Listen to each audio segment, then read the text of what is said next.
hukmul qiyami fi nafli, tunaangalia hukumu ya kusimama wakati unaswali, lakini hii ni katika swala ya sunna.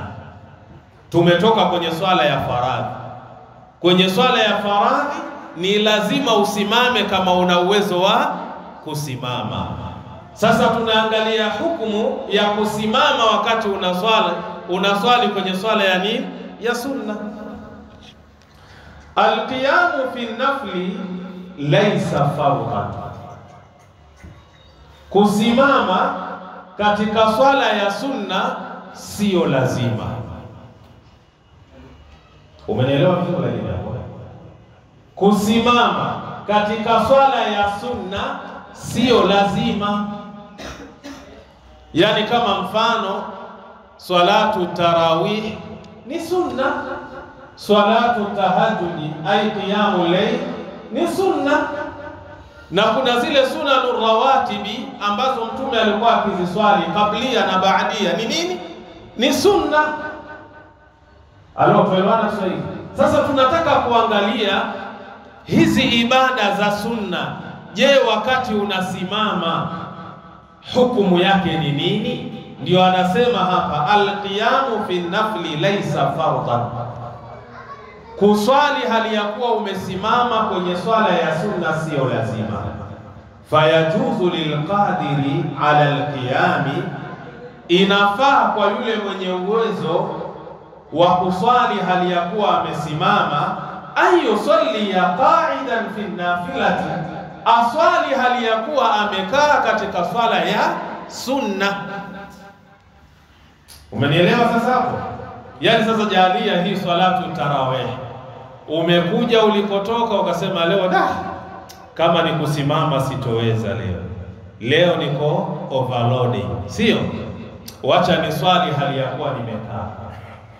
Jaiz, inafaa swali hali ya kuwa umekaa, kwa sababu nini? Ni sunna ile, na kule kusimama kwako katika swala ya sunna sio lazima. Unao uwezo wa kuswali hali ya kuwa umefanya nini? Umekaa, wala hakuna tatizo. Je, kuna dalili katika hilo? Al-adillatu, tuangalie dalili. Awalan min as-sunnati, kwanza ni kupitia maneno ya Mtume Muhammad sallallahu alayhi wasallam.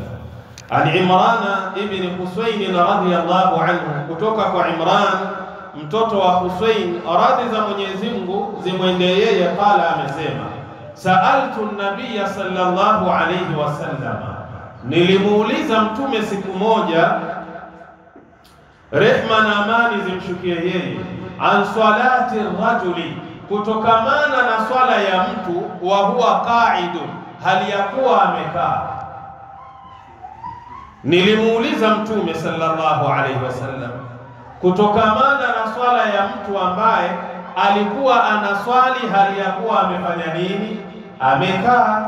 Faqala, akasema Mtume, man salla qa'iman fahuwa afdalu, yule ambaye ataswali hali ya kuwa amesimama, hiyo ndiyo bora zaidi, hiyo ndiyo sahihi zaidi. Wa man salla qa'ida, na yule ambaye ataswali hali ya kuwa amekaa, falahu nisfu ajri alqa'imi, yeye atakuwa na malipo ambayo ni nusu ya yule ambaye aliyesimama. Sio kama nielewa sasa? Yani wewe ukiswali hali ya kuwa umekaa, malipo yako ni nusu ya yule aliyesimama. Kwa maana hiyo, mwenye kuswali hali ya kuwa amesimama, malipo yake yako juu kuliko yule anayeswali hali ya kuwa amefanya nini? Amekaa. Wa man salla qa'idan, na mwenye kuswali hali ya kuwa amekaa, falahu nisfu ajri alqa'imi, yeye atakuwa na malipo nusu ya yule aliyesimama. Wa man salla naima, na yule ambaye ataswali hali ya kuwa amelala ubavu, falahu nisfu ajri alqa'idi, yeye atakuwa na malipo ambayo ni nusu ya yule aliyekaa. Sasa bora ni nini? Bora ni kusimama, si ndio? Upate malipo kamili ya kusimama, na wala haulazimishwi katika swala ya sunna.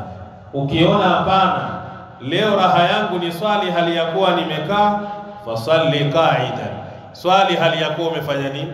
Umekaa. Ukiona leo nataka kuwashangaza watu, nataka kuswali hali ya kuwa nimelala ubavu kwenye sunna, swali.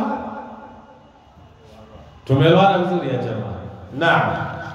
Rawahu al-Bukhari, hadithi imepokewa na Imamu al-Bukhari kwa nambari 1116, wa an Aisha radhiyallahu anha, na kutoka kwa mama Aisha radhi za Mwenyezi Mungu zimwendee yeye, anna Rasulullah sallallahu alayhi wasallam, hakika ya mtume rehma na amani zimshukie yeye, kana yusalli jalisan, alikuwa akiswali hali ya kuwa amekaa, lakini ni swala ya sunna. Mtume aliwahi kuswali hali ya kuwa anafanya nini? Anakaa. Laqad kana lakum fi rasulillahi uswatun hasana, na sisi tumekuwa na kiigizo chema kutoka kwa mtume wa Allah, rehma na amani zimshukie yeye. Kwa hiyo ukijisikia mzee, swali, haina shida. Rawahu al-Bukhari, hadithi imepokewa na Imamu al-Bukhari kwa nambari 1119, Muslim kaipokea kwa nambari 731. Thania, tuangalie dalili ya pili. Minal ijma'i, ni kutokamana na makubaliano ya maulama.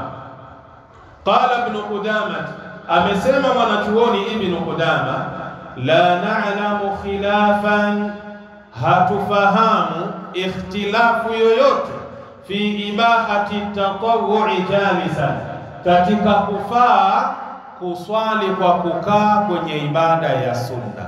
Hakuna ikhtilafu yoyote. Hakuna mwanachuoni ambaye ameleta ikhtilafu akasema hapana, kwenye swala ya sunna bwana kuna ikhtilafu, mtume amesema hivi. Hapana, hakuna ikhtilafu yoyote. Wa annahu fil qiyami afdal, lakini mtu kusali kwenye ibada ya sunna hali ya kuwa amesimama, hiyo ndiyo bora zaidi. Nenda kwenye kitabu Al-Mughni Ibn Qudama, kitabu nambari 2 ukurasa 105. Nenda kwenye kitabu Al-Majmu' lin-Nawawi, kitabu nambari 3 ukurasa 275. Nenda kwenye kitabu Al-Istidhkar Ibn Abd al-Barr, kitabu nambari 2 ukurasa 180.